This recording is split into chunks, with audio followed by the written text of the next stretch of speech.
Are you ready to learn some real life English? Well, good, because today I'm going to teach you 5 common idioms you must know if you want to speak English naturally.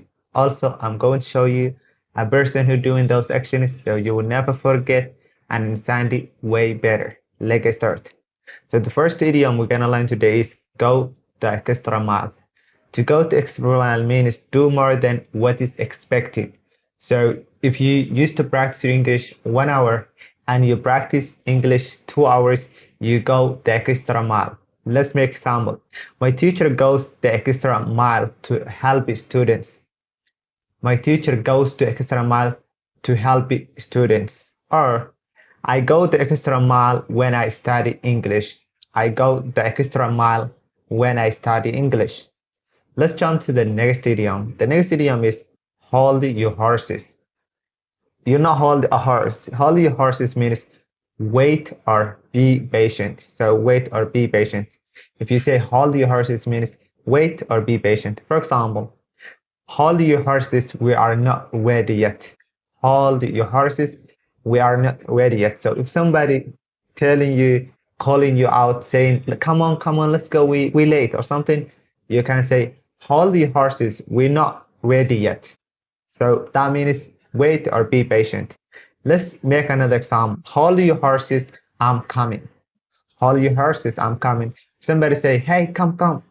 Hold your horses, I'm coming.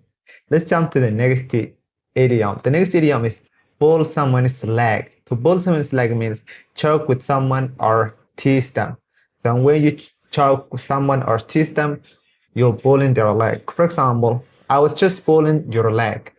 If you choke one of your friends and he got mad, you can say, sorry, I was just pulling your leg. So it means I was just choking with you. Let's jump to the next example. My friend likes to pull my leg. My friend likes to pull my leg. So your friend likes to choke with you or tease you.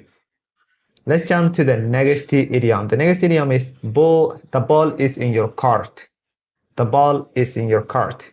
The ball is in your court means it is your turn to decide or act. Like it is your time to decide or act. For example, I give you the information now, the ball is in your court. So you tell a person the details, anything that he need. So that time the ball is in his court. Let's make another example. The ball is in your court now.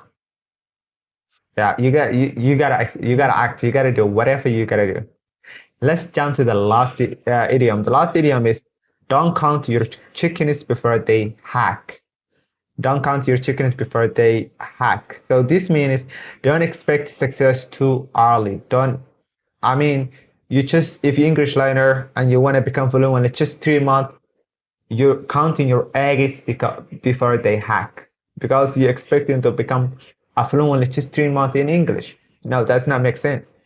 Let's make an example. Don't count your chickens before they hack. Wait for the result. Don't count your chickens before they hack. Wait the result. Or he was excited too early. Don't count your chickens before they hack. So he was just so early about something. So he was counting his chickens before they hack. So guys, those are 5 common idioms.